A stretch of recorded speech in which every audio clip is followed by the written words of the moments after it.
Welcome to another edition of the Big News Roundup. I'm Bill Thomas, and here's what's happening right now. California Governor Gavin Newsom accused of making racist remarks. CBS News has their eyes on podcaster Joe Rogan for a spot on 60 Minutes. Civil war breaks out in Mexico, and President Trump punches a Canadian hockey player right on the kisser. All this and a bunch more is coming up right now on the Big Roundup.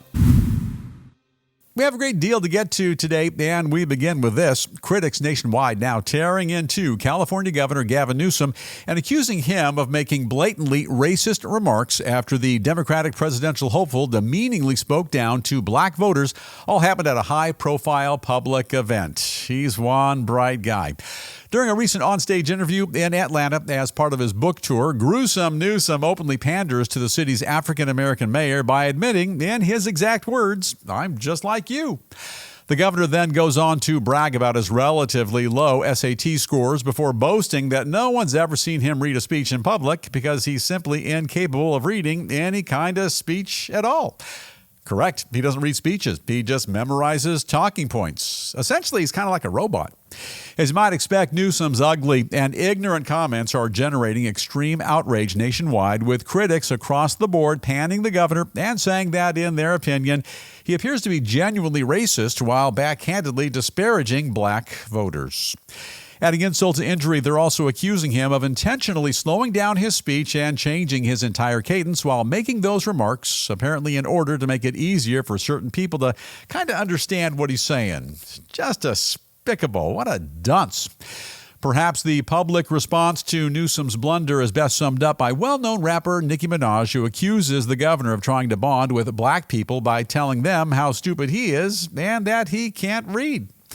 However, she's far from alone in her condemnation. A number of leading conservatives are also chiming in, and among their incredulous comments that this can't be for real, that it's simply a moronic statement made by a hypocritical liberal, and that it should essentially disqualify him from representing Democrats in the 2028 presidential election. You know, this guy's not even qualified to be a caddy for failed Governor Tim Walz. Yeah, it's that bad. For their part, Newsom and his team claim all of the public outcry is simply a bunch of MAGA manufactured outrage. They accuse MAGA of relentlessly mocking the governor's dyslexia, of calling him racist merely for talking about his low SAT scores, and of being the very same people who excused President Trump's recent controversial racist ape video by disregarding it altogether. In the meantime, Newsom apparently isn't allowing this latest flap to slow him down one iota. Rather than back off, he's now going on the offensive by comparing President Trump to a punch-drunk boxer who's lost a step or two and is now nothing more than a flailing shadow of his former self. Not even remotely true, but good job. You tried to fight back, kind of like a big boy. Final thoughts, and this is the News Roundup Lowdown, and here is the bottom line. California Governor Gavin Newsom is now on record as saying to the mayor of Atlanta and a group of black voters, "I'm no better than you." The Gavinator was half right. He is, in fact, no better than them. But more accurately, he's no better than anybody. Now, look, here's the deal. I'm right here in California. I know a lot about this Newsom character, and I can 100% confirm that groovy Gavin Newsom is shadier. He is shadier than a used car salesman, slicker than an oil spill off the California coast, and greasier than a double chili cheeseburger that you buy off one of those food trucks outside a ballpark. And those are his good points.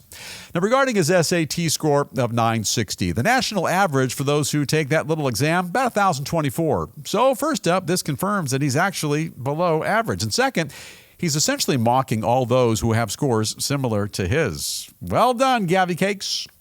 No, because I'm in a good mood today, I'm not going to jump on the bandwagon and do what others are doing and call the governor of a state which is riddled with crime, corruption, also graffiti, high unemployment, and an enormous homeless population. I'm not going to call him a racist. No, he's just misunderstood. Governor Newsom, your term as governor, it'll soon come to an end. When it does, simply put your Bermuda shorts on, buy a metal detector at Walmart, and go look for loose change on the beach in Santa Monica. Now, don't go away mad, just go away. We wish you well out of our lives. All right, changing things up just a bit now, turning to reports that the star of the world's most popular podcast could soon find himself hosting a prestigious gig on legendary American TV news program. According to a number of sources, fledgling CBS News chief Bari Weiss looking to upset the apple cart, once again by considering none other than comedian Joe Rogan for a leading role on her network's flagship news show, a little-known program called 60 Minutes. Sounds like a train wreck in the making, but I gotta see how it all pans out. They say right now Weiss is eyeing Rogan to take over the high-profile reporting position, which was held by journalist Anderson Cooper prior to his recent exit from that fine program. Furthermore, they say the new head honcho at CBS News greatly respects the 58-year-old comedian's outstanding track record of building a global platform without the help of legacy media, as well as his ability to be a complete disruptor of the status quo, while reportedly reaching and connecting to a massive, widespread audience. He's on to something, that Mr. Rogan. Meanwhile, getting the Austin, Texas-based Rogan to agree to the gig may prove a bit more challenging than it might first appear. As one industry insider points out, he already makes far more money as an independent podcaster than CBS could ever offer him, and he's vowed repeatedly that at this point in his career, he'll never work as anyone's paid employee ever again. I wonder if that's code. Maybe he means he wants to work for free for CBS. However, if he does ultimately wind up changing his mind, they say he'd likely base his decision on a desire to spread his influential message to an even larger number of people, while helping to reshape CBS by changing the way the audiences view traditional mainstream media. Kind of makes sense to me. And final thought, and this is the News Roundup Lowdown. Now, here's the deal. And 60 Minutes is kind of like Sara Lee. And like the old TV commercials used to say, nobody doesn't like Sara Lee. Likewise, nobody doesn't like 60 Minutes. And to take it a step further, kind of like my third grade teacher said all those years ago, nobody doesn't like double negatives. My third grade teacher, Miss Whitelock, love her dearly. She watches this program every day and still grades each and every episode with that big, ugly red Kato pen. Editor Pranov, Miss Whitelock, a shot of her if you would, please. She was a tough old bird, but like I said, I love her to pieces, and I take tea with her every Sunday at the retirement home. Now, whether or not you're a fan of 60 Minutes, we can all agree that by and large, they're a well-produced and well-trusted news organization. Over the years, you'll recall the legendary presenters from the big show like Mike Wallace, Morley Safer. I remember Ed Bradley, also Harry Reasoner, and I'm a big fan of Leslie Stahl, Steve Croft as well, but now maybe it's time to kind of change things up just a bit. If you don't know anything about Joe Rogan, this guy's the real deal. He has a legendary background in martial arts, a premium fighter, and to my knowledge, the only bout in the octagon that Rogan ever lost was to outgoing 60 Minutes reporter Anderson Cooper. Yeah, it was a brutal, nearly career-ending battle for Rogan, but fortunately, he somehow survived, and 60 Minutes wants him for the big program. I asked Editor Prana for a clip of that big fight, but to my knowledge, it's been pulled from the internet. You got to roll with the changes. It's a new world, and for 60 Minutes to stay competitive and on top of their game, they're going to have to rethink their lineup of reporters. Out with the old, in with the new. 60 Minutes, a new lineup, the way I see it.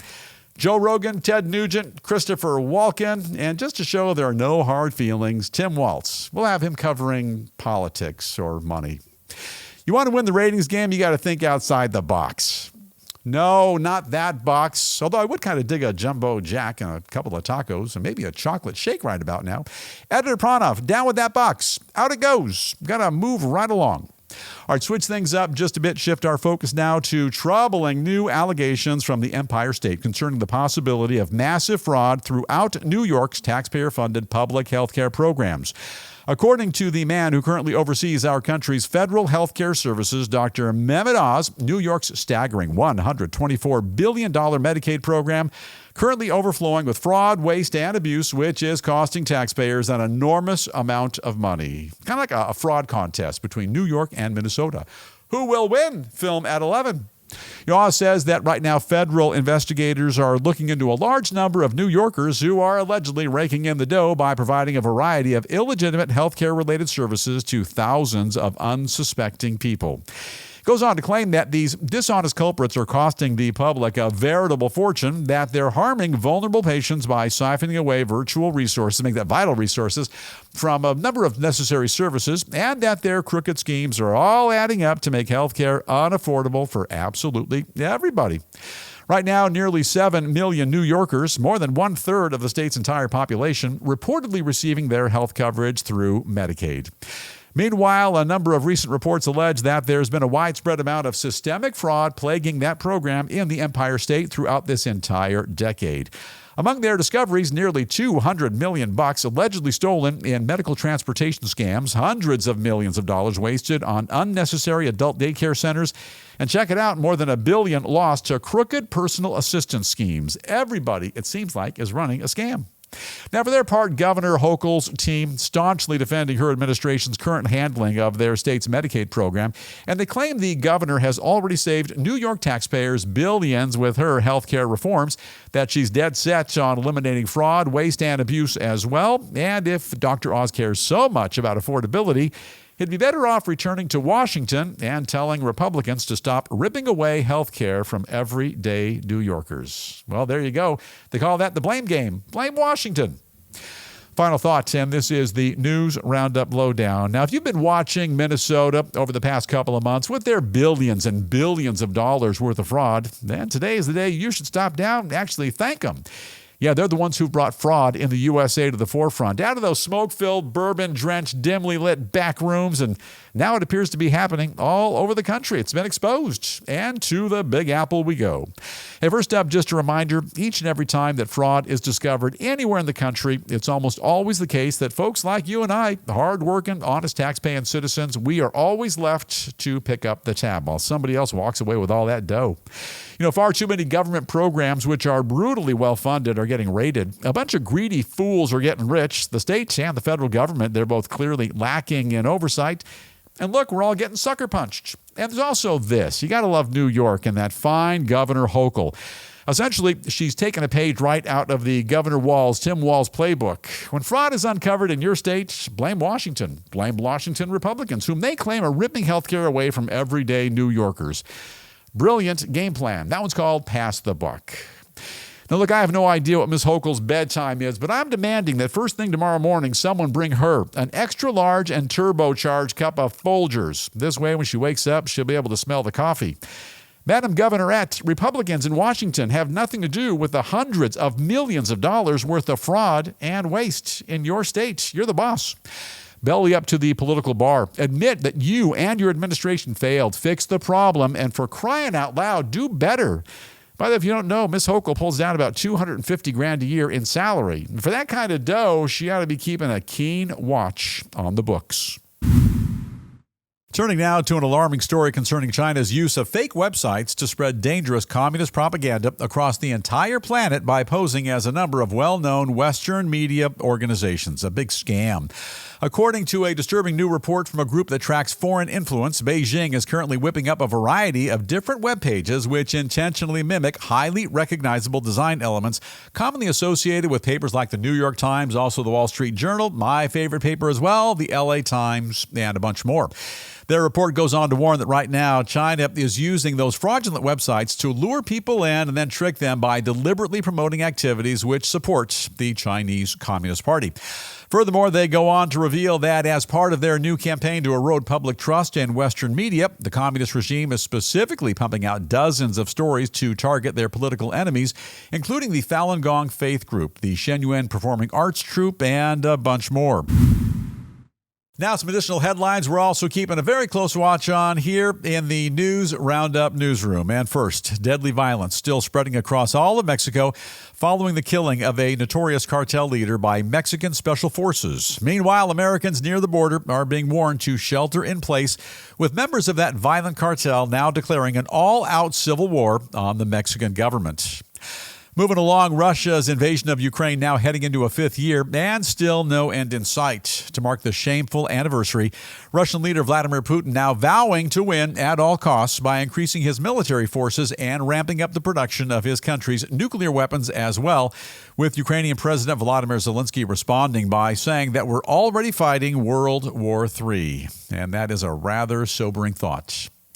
Also in Washington, President Trump prepares to deliver this year's State of the Union address to a divided nation. Meanwhile, comedian Bill Mahr argues now time for us to end that annual event altogether, saying that nothing misleads the American public more than a stupid, boring after-dinner speech from hell from a president who's introduced and treated by Congress like he's the king. Sage advice there from Bill Mahr, a second-rate lounge act. And now, a quick gander at a bit of showbiz news. And we kick things off today with President Trump celebrating our nation's glorious gold medal winning hockey win over our bitter rivals from Canada by elbowing his way into the act, literally. 47 reveling in the legendary victory by releasing an AI-generated highlight reel on social media. I saw that reel. Shows him skating on the ice alongside the champions in red, white, and blue, dropping his gloves and punching one Canadian player right in the kisser. Finally scoring the game-winning goal before getting mobbed by all his American teammates. You know, I don't really follow the news much. I don't know what's going on. Not exactly a hockey fan either, so I was just overwhelmed when I found out that we beat Canada on the ice and actually won the gold medal. Also, who knew 47 could fight? Beat the daylights out of that Wayne Gretzky wannabe from Canada. And now maybe, just maybe, President Trump will finally get that long overdue Nobel Peace Prize. Hey, over to the world of rock music now. Rock legend Bruce Springsteen reveals he's planning to take on the Trump administration's rogue regime by setting out on what he calls his Land of Hope and Dreams tour. The boss says we're living in dark and dangerous times. The sky is falling. Take a look. That he's going to be rocking his way across the country in defense of American freedom and democracy, and that he and the E Street Band, that's the band, I think, from E Entertainment Television. They're kicking off their 20-stop run with a special show in Minneapolis, Minnesota. You know, I dig this Bruce Springsteen fellow. Honestly, I don't object to a word he's saying. After all, he's a rock star who had a hit song on the charts back in 1984. Yeah, as recently as 42 years ago. I think that's what they call relevance. Name of the song was Do the Watusi with the Lights Out or Dance on the Ceiling in the Dark. I don't know. I do know this, however. When a tired, old, washed-up guitar player goes overseas and complains about the President of the United States, that's the sign of a, well, tired, old, washed-up guitar player. Regarding his comments about the administration being corrupt, incompetent, and treasonous, he's half right. Simply replace the word Trump with Walz, and he's spot on. Bruce Springsteen, you're a great American. And with that, now time for us to call it a wrap on the big news roundups. Have an awesome day today. Have a great night tonight. And if you haven't done so already, don't forget to hit that subscribe button right over yonder. With that, we're going to dim the lights, fade to black, and we'll see you right back here next time for a brand new episode of the Big News Roundup.